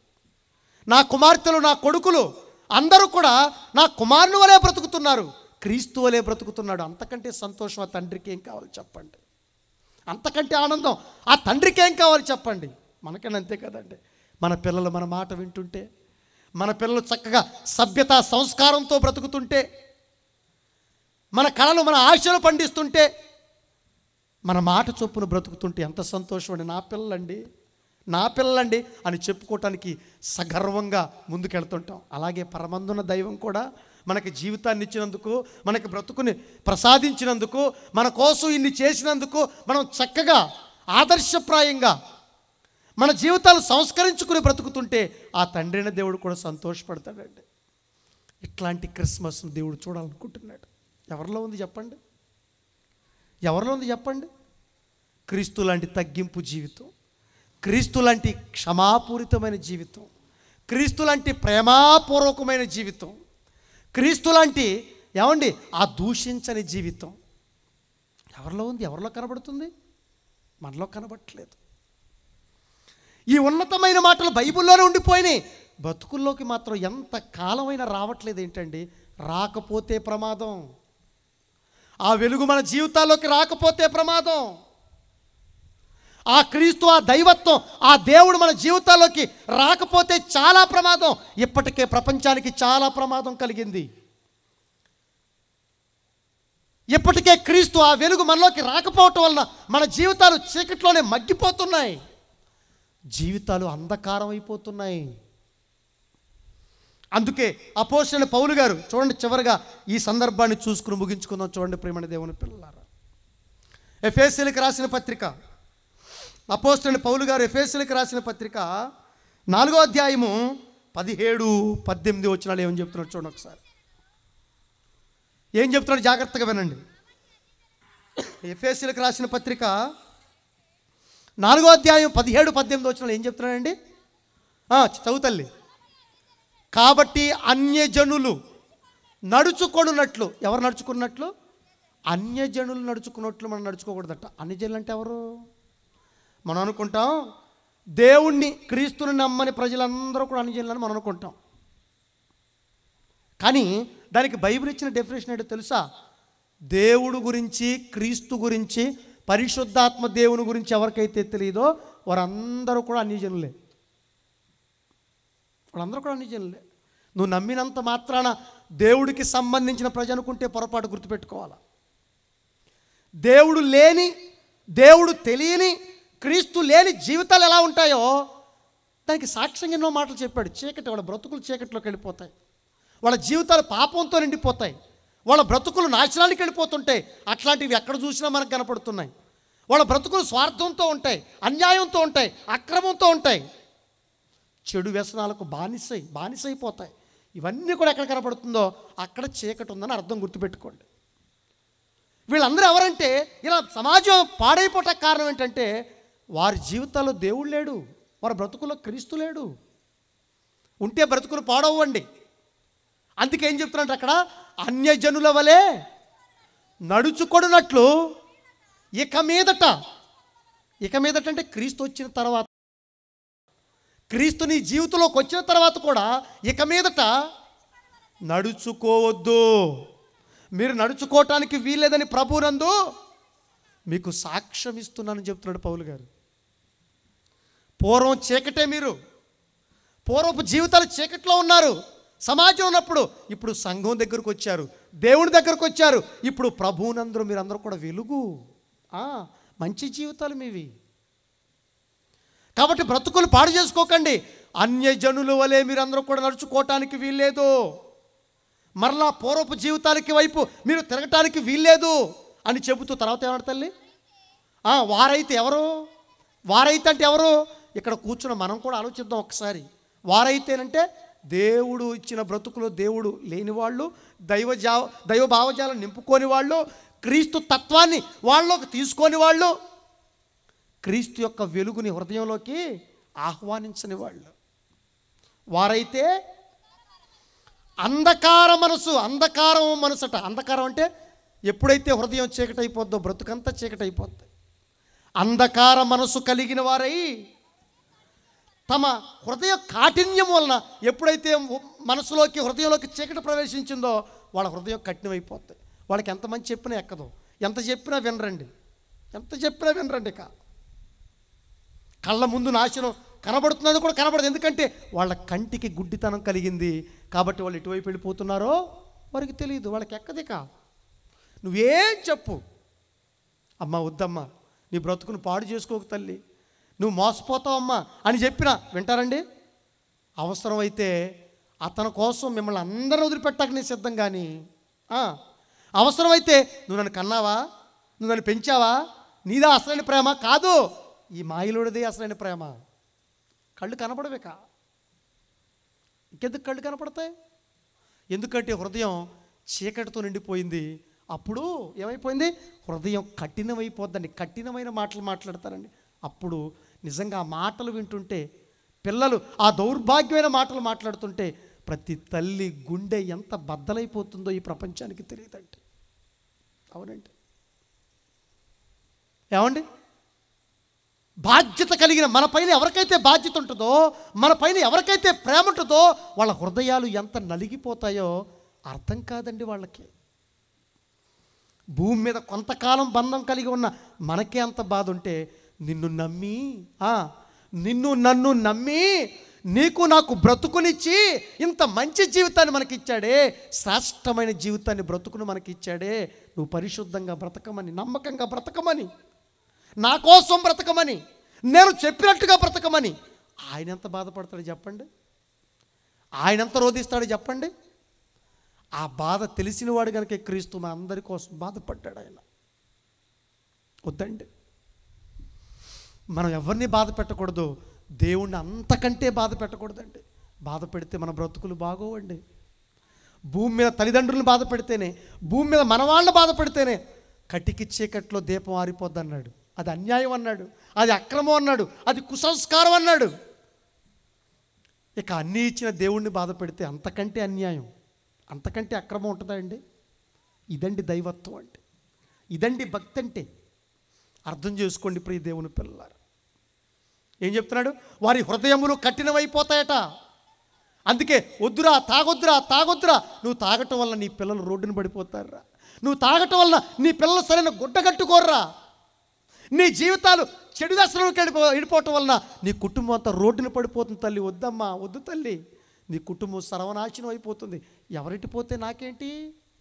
వాడి కన్నులకు గుడ్డితనం కలిగింది, ఆమె కన్నులకు గుడ్డితనం కలిగింది.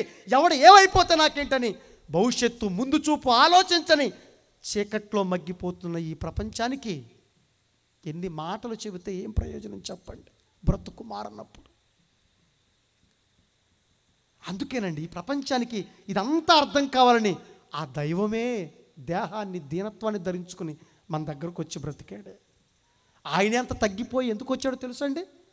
ఆయనే మన దగ్గరకు వచ్చి ఎందుకు బ్రతికాడో తెలుసా? మనలో మార్పు తీసుకురావటానికి, మనలో చైతన్యం తీసుకురావటానికి. అది చూసైనా అమ్మో దేవుడు నా కోసం భూమి మీదకి వచ్చాడా, ఆయనే అంత తగ్గించుకున్నాడా, ఆయనే అంత బాధపడ్డాడా, మరి నా బ్రతుకుని మార్చుకోవద్దు అన్న తలంపు నీలోకి రావాలని ఆయనే రంగప్రవేశం చేస్తే మనకు అర్థమైందా చెప్పండి? మనకు అర్థమైందండి. ఇవి అర్థం కాక చీకటైపోయి వారి హృదయాలను కఠినపరుచుకుని ఏం చేశారట? ఏమండి? వారిలో ఉన్న అజ్ఞానం చేత. చూడండి, ఇవన్నీ ఉంటే అజ్ఞానం కాకపోతే ఏమొస్తుంది చెప్పండి? ఈరోజు ప్రపంచం విజ్ఞానం ఉందనుకుంటుంది, కానీ అజ్ఞానం పైన సవారీ చేస్తుందని ఎవరికి తెలుసు? అజ్ఞానం ఈ ప్రపంచం మగ్గిపోతుందని ఎవరికి తెలుసు? మన బ్రతుకుల్లో దేవుడు లేకపోతే అజ్ఞానమేనండి. గుర్తుపెట్టుకోండి. మేము అంత అభివృద్ధి చెందాం, ఎంత అభివృద్ధి చెందాం, మేము ఇళ్ళు కట్టుకున్నాం, ఆస్తులు సంపాదించాం, మేము డబ్బులు సంపాదించాం అనుకుంటే అది అభివృద్ధి కాదండి. అభివృద్ధి బిల్డింగ్లో ఉండదండి, అభివృద్ధి ఆస్తుల్లో ఉండదండి, విలువల్లో ఉంటుంది, బ్రతుకుల్లో ఉంటుంది అభివృద్ధి. గుర్తుపెట్టుకోండి. అది కావాలి సమాజానికి. అప్పుడు నేరాలు ఘోరాలు లేని సమాజాన్ని మనం చూడొచ్చండి, చూడగలం. ఇంత అర్థవంతంగా ఎవరు ఆలోచిస్తారు? బైబిల్ పట్టుకున్న మనమే ఆలోచించాలి. ఎస్, ఇంత జ్ఞానం మనకే రావాలి. కానీ ప్రపంచం అంతా కూడా అజ్ఞానంలో మగ్గిపోతుందట. కడకు మనం కూడా అజ్ఞానంలో ఉన్నామా? అదే చెప్తున్నారు, చదువుతల్లి. తమలో ఉన్న అజ్ఞానము చేత, చూడండి ఏమన్నాడు? దేవుని వలన కలుగు, ఏమన్నాడు? జీవములో నుంచి. దేవుడి వల్ల ఏం కలుగుద్ది మనకి? దేవుని వల్ల మనకి ఏం కలుగుద్ది అంటే, క్రీస్తుని ఎందుకు అనుకరించాలండి, దేవుడిని ఎందుకు నమ్మాలండి, ఎందుకు ఆయన ఆరాధన చేయాలండి, ఆయన పేరిట ఇన్ని కార్యక్రమాలు ఎందుకు చేయాలండి? నిజంగా ఈరోజు ఈ ప్రాంతంలోని యవనస్తులు ఎందుకండి ఇన్ని వేల రూపాయలు ఖర్చు చేసి, ఇంత వేదికేసి, మిమ్మల్ని అందరినీ పిలిపించి సంఘంతో కలిసి ఇంత చక్కటి కార్యక్రమాన్ని ఎందుకు నిర్వహించాలి? మీరు చెప్పండి, ఎందుకు నిర్వహించాలి? దేవుడు కూడా తన భక్తులు ఆయా తరాల్లో పంపించి వాళ్ళ జీవితాల్ని పణంగా ఎందుకు పెట్టించాలి? మీరు చెప్పండి. ఏ కర్మం తెలియని, ఏ పాపం తెలియని, ఆ మచ్చలేని ఆ మహనీయుడు ఈ భూమి మీదకి వచ్చి నీ కోసం నా కోసం ఎందుకు సిలువలో ఏడాలి? ఎందుకు సిలువలో వేలాడాలి? ఎందుకు తన జీవితం మన కోసం అర్పణగా వింపబడాలి? మీరు చెప్పండి. ఎందుకండి? మన బ్రతుకులు బాగుండాలండి, మనం సంతోషంగా ఉండాలండి, మనం ఆనందంగా ఉండాలని. అంతే కదా, సమాజాన్ని సంస్కరించాలండి. ఆ దేవుని మీ హృదయంలో కూర్చుండబెట్టాలని, ఆ క్రీస్తు తత్వాన్ని మీ అందరికీ ఉన్నతంగా చెప్పించాలని ఇటువంటి కార్యక్రమాలు చేస్తుంటే అర్థం చేసుకుని ఎవరు చెప్పండి? ఇటువంటి మాటలు ఎవరు వినరండి. సందడి కావాలండి ప్రపంచానికి. ఏం కావాలి? సందడి కావాలండి. కానీ ఇట్లాంటి మంచి మాటలు ఆలోచించి మంచి మనసులు మనకు ఉన్నాయో చెప్పండి? ఇలా నిశ్శబ్ద వాతావరణంలో ఇటువంటి మాటలు విని హృదయానికి ఎక్కించుకొని బ్రతుకుల్ని బాగు చేసుకుని ఎవరు చెప్పండి? ఇలాంటి అభివృద్ధి ఎక్కడుంది చెప్పండి? దేవుడు లేని ఈ సమాజంలో అభివృద్ధి కనబడదు, అభివృద్ధి ఉండదు. అభివృద్ధి ఓన్లీ కట్టడాలకు మాత్రమే పరిమితం అవుతుంది, ఆస్తులకు మాత్రమే పరిమితం అవుతుంది. బ్రతుకుల్లో మాత్రం అభివృద్ధి లేదండి. అందుకే మంచి మానవత్వం, దైవత్వం, ఆప్యాయత, అనురాగం, ప్రేమలు ఈ ప్రపంచంలో అంతర్ధానం అయిపోయాయి, ఆవిరైపోయాయి. విలువలు లేవు ఈ సమాజంలో. విలువలకు సిలువేసింది ఈ ప్రపంచం అంతా కూడా. ఎందుకో తెలుసా? మన జీవితాల్లో దేవుడు లేకపోవటం వలన. గుర్తుపెట్టుకోండి, దేవుడిచ్చిన బ్రతుకులో దేవుడు ఉంటేనే, క్రైస్తవ్యంలో క్రీస్తు ఉంటేనే, ఆ క్రీస్తు జీవితం నీలో పరిమళిస్తేనే మన బ్రతుకులు బాగుంటాయి. అప్పటి వరకు మన బ్రతుకులు ఎవరు కూడా బాగు చేయాలని గుర్తుపెట్టుకోండి. ప్రతి తల్లిదండ్రులకు చెబుతున్నాను, మీ సంఘానికి చెబుతున్నాను, మీ సమాజానికి చెబుతున్నాను, ఎప్పటికైనా మన పిల్లలు, మన బ్రతుకులు, మన జీవితాలు, మన సమాజం బాగుండాలంటే మన బ్రతుకులోకి క్రీస్తు ఉన్నతంగా రావాలి. దేవుడి గురించి చెప్పండి, దైవత్వం గురించి వాళ్ళ జీవితాల్లో వికాసింప చేయండి. అప్పుడే మన బ్రతుకులు బాగుంటాయి. గుర్తుపెట్టుకోండి. ఎస్. తర్వాత ఏం చెప్తున్నాడు చూడండి. తర్వాత ఏం చెప్తున్నాడు? తమ మనస్సునకు కలిగిన, అంటే అజ్ఞానం ఎప్పుడైతే నిండుతుందో అప్పుడు మనుషులు ఏం చేస్తారట, తమ మనస్సునకు కలిగిన వ్యర్థతను అనుసరిస్తారట. ఇంక వ్యర్థం కాకపోతే ఏమవుతుంది చెప్పండి? బ్రతుకు అర్థం కాదు. ఇక బ్రతుకు అర్థం కానప్పుడు, బ్రతుకు పరమార్థం అర్థం కానప్పుడు వ్యర్థం వైపే ఈ ప్రపంచం పరిగెడుతుందండి. అన్యాయం వైపే ఈ ప్రపంచం పరుగులెడుతుందండి. తమ మనసులో పుట్టిన వ్యర్థతను అనుసరించి నడుచుకొడుచున్నారట. ఎవరిని అనుసరించి నడుచుకోవాలి? మనం క్రీస్తుని అనుసరించి నడుచుకోవాలి. కానీ దేన్ని అనుసరించి నడుచుకుంటున్నామంటే ఆ వెలుగు మనలో లేకపోవటం వలన వ్యర్థతను అనుసరించి నడుచుకుంటూ ముందుకెడుతున్నావట.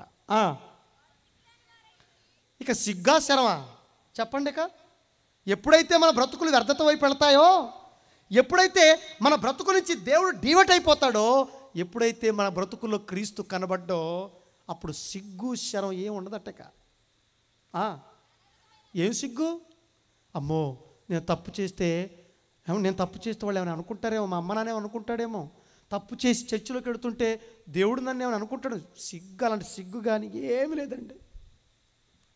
పాపం చేస్తూ కూడా కాళ్ళు రగరేసి బతుకుతున్నారు. తప్పు చేసి కూడా బుకాయించి బ్రతుకుతున్నారండి సమాజంలో. చూడండి, ఎందుకో తెలుసా? తమ మనస్సులు కఠినమైపోయాయి, వ్యర్థతను అనుసరించి నడుచుకుంటూ ముందుకెళ్ళిపోతున్నాయి. దేవుడు వాడు బ్రతుకుల్లో లేడండి, క్రీస్తు వాడి జీవితాల్లో లేడండి. అందుకేనండి ఇలా మన జీవితాలు సమసిపోకూడదని ఆ తండ్రి అయిన దేవుడు క్రీస్తును మన దగ్గరకు పంపించాడండి. క్రీస్తు కూడా అందుకే అంత తగ్గించుకుని, అంత భరించి, తను తాను రిక్తికునిగా చేసుకుని ఈ ప్రపంచంలోకి వచ్చాడండి. ఎందుకో తెలుసా? ఆయనలాంటి మనస్సు మనకు కూడా రావాలని. సిగ్గులేని వారై ఉండి నానా విధములైన అపవిత్రం, ఒక్క అపవిత్రం కాదండి, నానా విధములైన అపవిత్రం. అపవిత్రత ఎన్ని రకాలుగా ఉంటుందో అన్ని రకాల వేషాలు అనమాట. అప్పుడప్పుడు చూడ, అరే ఈడు ఎన్ని రకాల వేషాలు వేయాలో అన్ని రకాలు వేసేసాడు రా అంటారు చూడండి. అలాగా నానా విధములైన అపవిత్రతను, అత్యాశ. దేని మీద ఆశ? వాస్తవానికి దేవుడిని నమ్మిన వాడికి దేవుడి మీద ఆశ ఉండాలి. ఏమండి? క్రిస్మస్ చేసేవాడికి క్రీస్తు మీద ఆశ ఉండాలి. కానీ ఈరోజు ప్రపంచంలో దేని మీద ఆశ ఉందండి మనుషులకి? అన్ని జనులకి ఎలాగో పాపం పైన ఆశ, వ్యర్థతను అనుసరించి వాళ్ళకి ఆశ, లోకం పైన పాపం పైన ఆశ, తాగేవాడికి తాగుడు మీద ఆశ, వ్యభిచారం చేసేవాడికి దాని మీద ఆశ, మోసం చేసేవాడికి దాని మీద ఆశ, డాన్సులు వేసేవాడికి దాని మీద ఆశ. ఎవడు పిచ్చాడికి? మరి నీకో నాకో మనం అలా కాదు కదండి.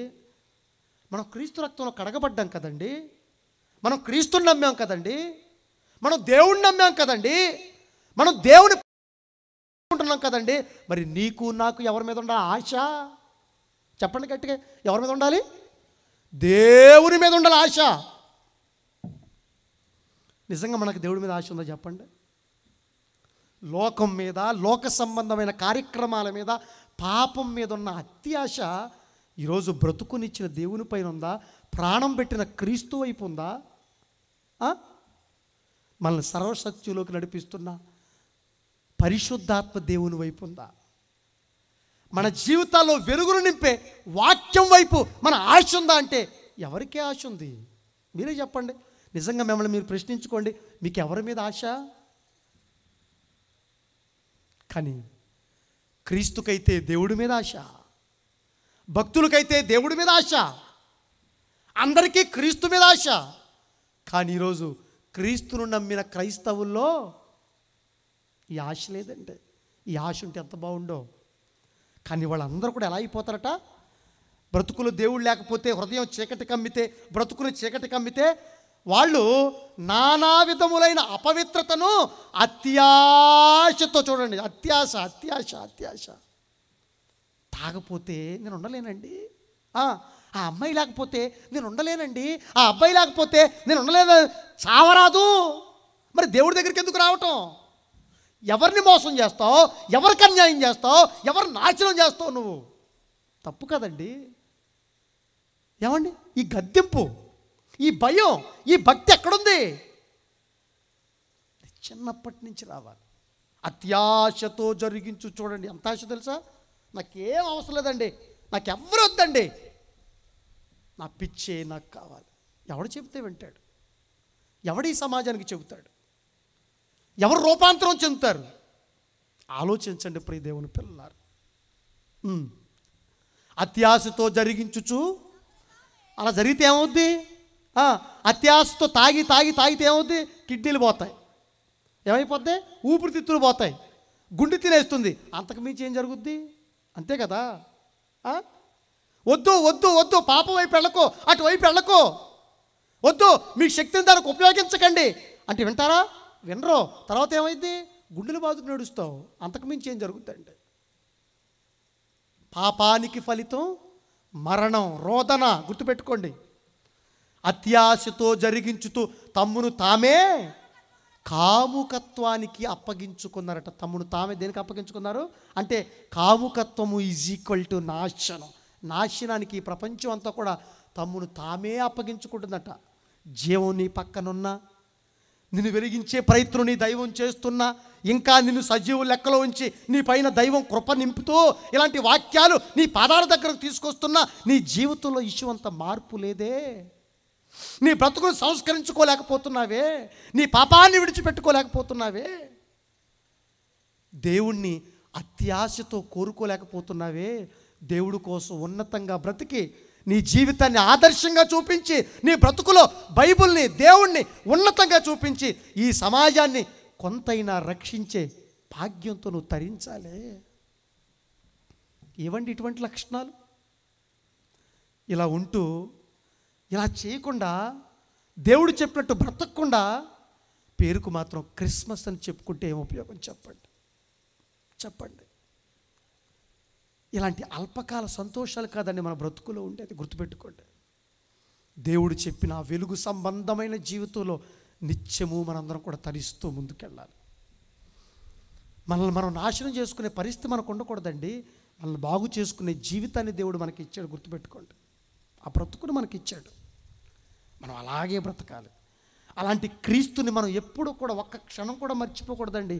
ఆయన దగ్గరుంటే మన జీవితం ఎలా ఉంటుందో చివరిగా ఒక మాట చూపించిన ముద్దాం. చూడండి ఒకసారి. యోహాను సువార్త 12వ అధ్యాయం 46వ వచనంలో చూడండి ఒకసారి. ఏం చెప్తున్నారు చూడండి క్రీస్తు ప్రభులు వారు. యోహాను సువార్త 12వ అధ్యాయము 46వ వచనంలో ఏం చెప్తున్నాడండి? ఏం చెప్తున్నాడు? నా యందు విశ్వాసముంచు ప్రతివాడు, చెప్తున్నాడు చూడండి, జాగ్రత్తగా వినండి. నా యందు విశ్వాసముంచు ప్రతివాడు చీకటిలో నిలిచి ఉండకుండునట్లు. చీకట్లో ఉండటానికి వీల్లేదు. మీరు నన్ను నమ్మారా? నా దగ్గరకు వచ్చారా? నా దగ్గర చీకటికి ఎంత మాత్రము తావు లేదు. నా దగ్గర చీకటి ఉండటానికి వీల్లేదు. నా దగ్గర లేదది. నా దగ్గరకు వచ్చేవాళ్ళు కూడా ఎలా అయిపోవాలి? ఏమైపోవాలి? వెలుగులా మనం మారిపోవాలట. మీరు లోకానికి ఎలా ఉందన్నాడు? వెలుగై ఉన్నారు. వెలుగై ఉన్నారయ్యా, ప్రకాశించండి, వెలగండి. మీరు వెలగండి, సమాజాన్ని వెలిగించండి. మీరు వెలగండి, సమాజాన్ని వెలిగించండి. ఇది క్రిస్మస్. ఇది క్రిస్మస్. తర్వాత ఏం చెప్పాడు? నేను ఈ లోకానికి వెలుగుగా వచ్చి ఉన్నాను. ఎందుకు? మీలో చీకటి ఉండకూడదని నేను వెలుగుగా వస్తే, నేను ప్రకాశిస్తే మీరేంటి నా దగ్గరకు రారు? వెలుగు లోకానికి వచ్చింది కానీ ఆ వెలుగు దగ్గరికి మనం అందరం కూడా వెళ్ళలేకపోతున్నామట. ఆ వెలుగుని స్వీకరించలేకపోతున్నామట. మన క్రియలు ఈ ప్రపంచానికి, ఈ సమాజానికి కనబడకుండా నిమిత్తం ఆ వెలుగు దగ్గరికి ఈ సమాజం రావట్లేదట, తీసుకోవట్లేదట. కానీ యేసుక్రీస్తు యందు ఉన్న వాళ్ళ జీవితంలో చీకటి కనబడటానికి వీల్లేదని యేసుక్రీస్తు వారు అంత ఖచ్చితంగా చెబుతున్నాడు. అందుకే నేనే ఈ ప్రపంచానికి మార్గం, నేనే ఈ ప్రపంచానికి జీవం, నేనే ఈ ప్రపంచానికి సత్యం అని ఘంటాపదంగా చెప్పాడు యేసుక్రీస్తు వారు మన జీవితానికి మాదిరిగా చూపించడానికి. అలా మనమంతా కూడా ప్రతి నిత్యము కూడా ఎక్కడున్నా, అది నువ్వు ఇంట్లో ఉన్నా, సంఘంలో ఉన్నా, సమాజంలో ఉన్నా, నువ్వు ఏ పని చేస్తున్నా, నీ బ్రతుకులో ఎప్పుడు కూడా క్రీస్తు దేవుడు కనబడుతుంటే నీ ద్వారా అనేక మంది ఆశీర్వదింపబడతారు. గుర్తుపెట్టుకో, అనేక మంది ఆశీర్వదింపబడతాడు. నువ్వు ఎప్పుడైతే యథార్థంగా బ్రతుకుతావో నీ జీవితంలో ఎప్పుడు వెలుగులు విరజిమ్ముతూనే ఉంటాయి, గుర్తుపెట్టుకో. అట్లా మనం బ్రతకాలి, అట్లా మనం జీవించాలి.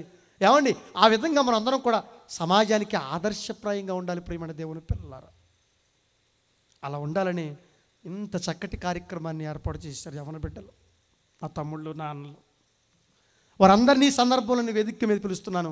ఒకసారి మీరందరూ ఎవరైతే ఈ కార్యక్రమంలో ప్రత్యక్షంగా పరోక్షంగా మరి కష్టపడ్డారో వారందరూ కూడా వేదిక మీదకి వస్తే మిమ్మల్ని అందరినీ ఒక్కసారి మనసారా సభావేదికగా అభినందించాలన్నారు. ఎందుకంటే ఈరోజు సమాజంలో ఇట్లాంటి పరిస్థితులు లేవండి. ఎక్కడ చూసినా యవనస్తులు చూస్తుంటే దారుణమైన జీవితాలు, దారుణమైన బ్రతుకులండి. ఎందుకంటే అనేక ప్రాంతాల్లో తిరుగుతున్నాం,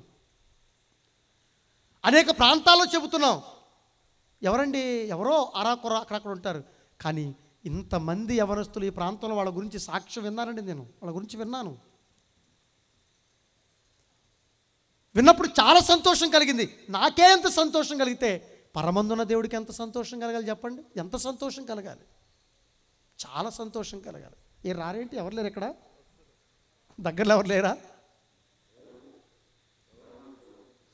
యవనస్తులందరూ కూడా ఒక్కసారి వేదిక మీద దయచేసి రండి.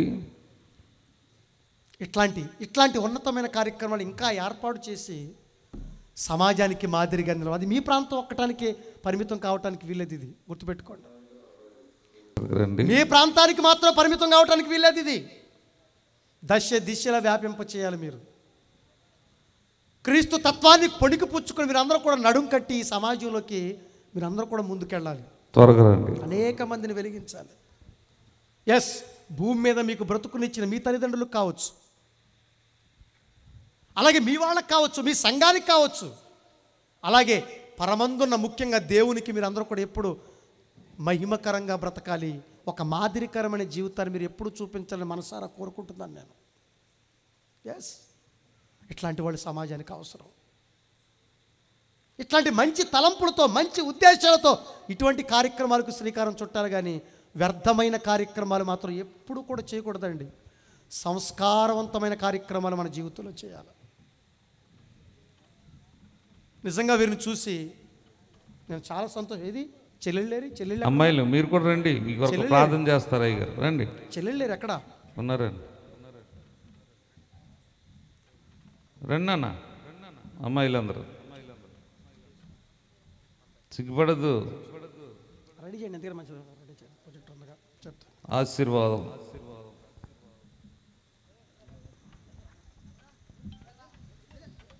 ఏ ప్రేమరా,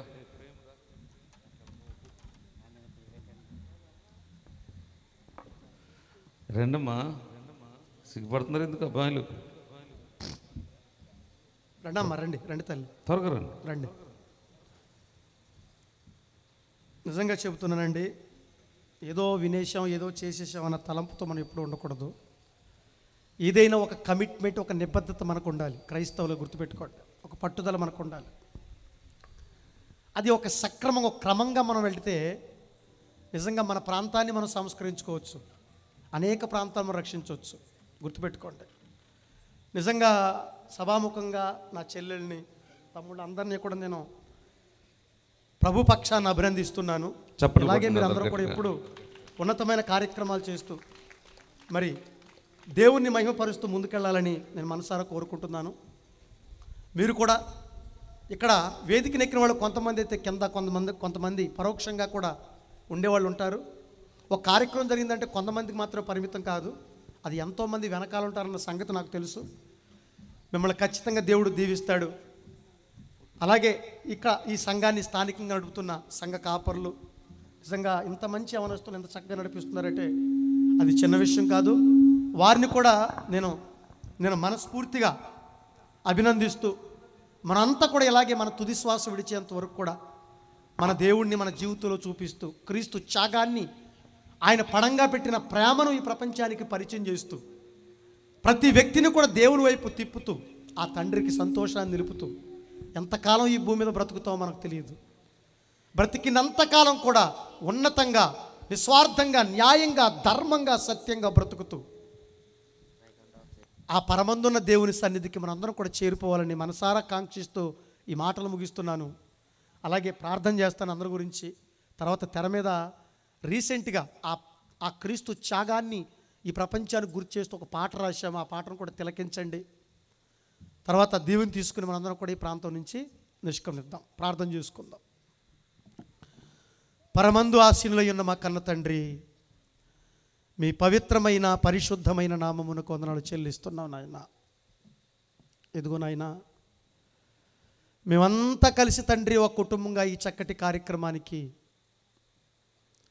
నాంది పలికాము, శ్రీకారం చుట్టాము కన్న తండ్రి. మీ మనస్సును, మీ ఉద్దేశాలు ఈ ప్రపంచానికి తెలియపరచాలి. మీ ఆవేదనను, మీ సంకల్పాన్ని ఈ ప్రపంచానికి ఎలుగెత్తి చెప్పాలి కన్న తండ్రి. అట్టి ధన్యతను మా అందరికీ ప్రసాదించమని అడుగుతున్నాం. ఇదిగో తండ్రి, మీ చిత్తాన్ని ఎరిగి మీ అధికారంలోబడి తండ్రి మేము చక్కగా నమ్మకంగా మీలో బ్రతకగలిగే గొప్ప అవకాశాన్ని మాకు కల్పిస్తూ ఉన్నందుకు వందనాలు చెల్లిస్తున్నాం నాయన.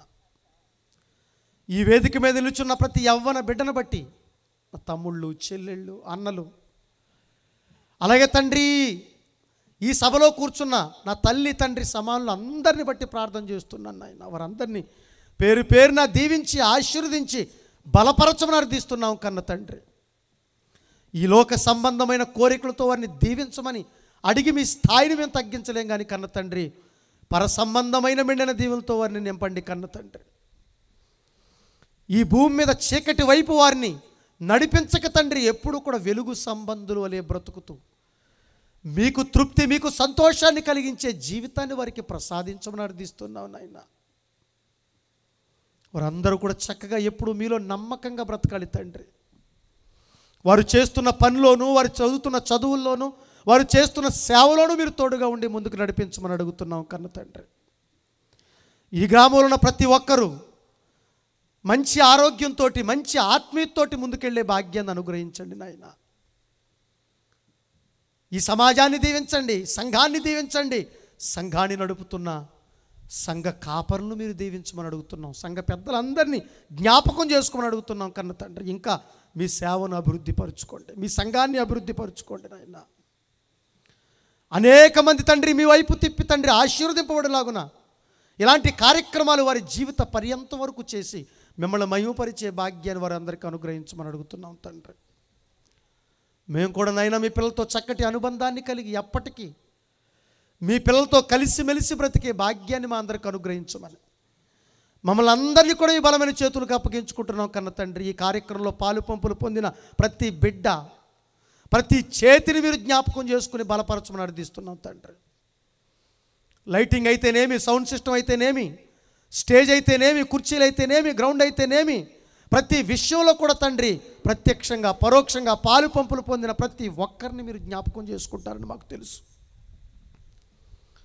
అలాగే వడ్డించిన ప్రతి ఒక్కరు, కష్టపడిన ప్రతి ఒక్కరు, తమ గుప్పిలు విప్పిన ప్రతి ఒక్కరిని మీరు దీవించి ఆశీర్వదించమని అర్థిస్తూ మీరే మహిమ, ఘనత, ప్రభావములు ఆరోపించుకోమని క్రీస్తు వారి పేరు ఈ ప్రార్థన మీకు సమర్పిస్తున్నాము తండ్రి. ఆమేన్. అందరికీ వందనాలండి. మనమందరము